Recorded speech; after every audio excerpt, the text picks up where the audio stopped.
Good morning friends, আমি সাবদাম Sheikh, nutritionist, diabetes reversal coach. আজকে একটা গুরুত্বপূর্ণ আলোচনা করব টাইপ 2 ডায়াবেটিস নিয়ে।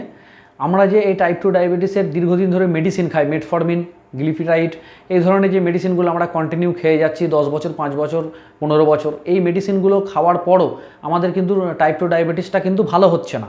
যদি ভালোই হতো তাহলে প্রথমে যে রুগীটি শুরু করলো একটি মেডিসিন নিয়ে, সে দিনকে দিন 3টে 4টে 5টা এই করে শেষ পর্যন্ত আপনার ইনসুলিনে পৌঁছাতো না। তো এটাকে আমরা চিকিৎসার উন্নতি নয়, অবনতি বলি।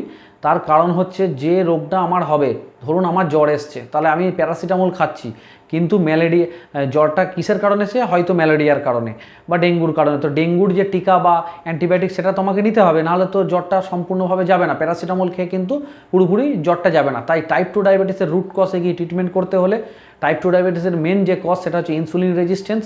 এই ইনসুলিন রেজিস্ট্যান্সটাকে ঠিক করতে হবে, তাহলে টাইপ 2 ডায়াবেটিস আপনার গোড়া থেকে বা রুট কজ থেকে এটা ঠিক করা সম্ভব।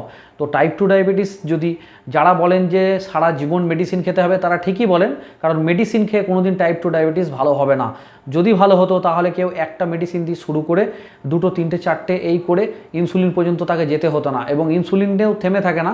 প্রথম কারোর যদি 5 ইউনিট থেকে শুরু হয়, সে 5 ইউনিট, 10 ইউনিট, 15 ইউনিট এই করে 50, 60, 70, 100 পর্যন্ত, এর থেকেও অনেক বেশি ইউনিট ইনসুলিন তাকে নিতে হচ্ছে।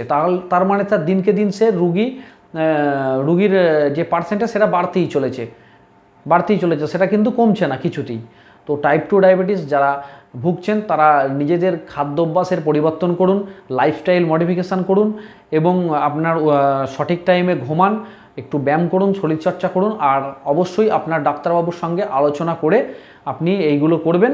আর ডাক্তারবাবুর পরামর্শ মতো আপনি এক্সারসাইজ এবং ডায়েটের মাধ্যমে আর সঠিক ব্যায়াম, ঘুম, লাইফস্টাইল মডিফিকেশানের মাধ্যমে আপনি আপনার রোগ থেকে সুস্থভাবে সেরে উঠুন।